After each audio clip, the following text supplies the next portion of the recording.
there was this book that I would recommend that I finished reading at the start of the year. It's called Shaping the World Through Prayer and Fasting by Derek Prince.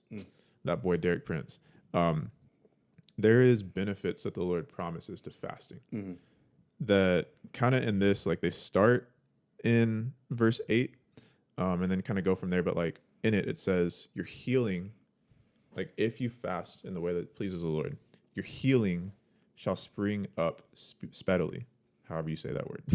Like that's crazy. Like healing and health results from fasting.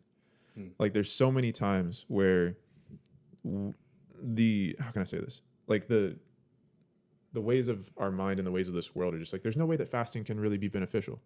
Like there's no way that it can actually like, it'll damage you. Like, no, you'll grow weak. Like it says here in verse 11, like, and the Lord will guide you continually. Like he'll provide clarity. He'll satisfy your desire and he'll make your bones strong.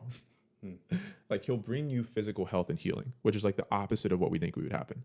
We think that if we fast, we think if we give up food and if we give up nourishment, we're going to become denourished or whatever that word would be. We would be in lacking. Like we would fall apart. But what the Lord is saying is like, yo, like sacrifice your understanding of what you think physics is, how you think your body is, and trust me here.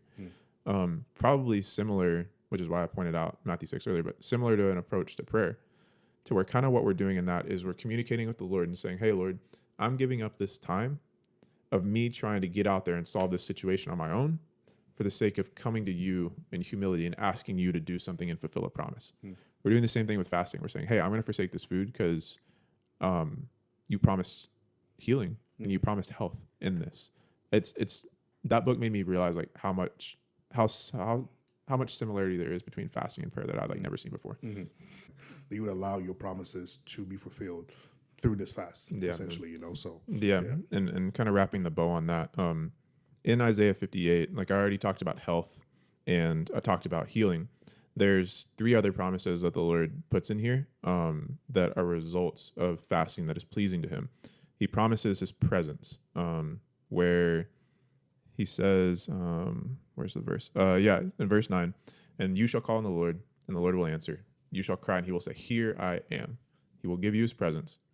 He will give you guidance. In verse 11, and the Lord will guide you continually. Amazing. Also, this is something that is crazy because it hit me because in the book it talks about it from like a societal standpoint, which I think is true, but I think it's also true from an individual standpoint, where fasting also brings restoration. And in verse 12 it says, your ancient ruins shall be rebuilt, and you shall raise up the foundations of many generations. You shall be called the repairer of the breach and the restorer of the streets to dwell in. And I feel like a lot of times, at least for me, whenever I think of the idea of like similar to healing, but like restoration as well, I think I'm like, okay, I got to like get all this stuff kind of back so I can like heal and restore. I think that if there's anything that I lose, it's like, oh, well, how am I going to restore? Because I feel like it's more of like, I conflate like storing up sometimes for like restoring. Whenever the Lord can restore in a way that is like totally different than what we understand it to be.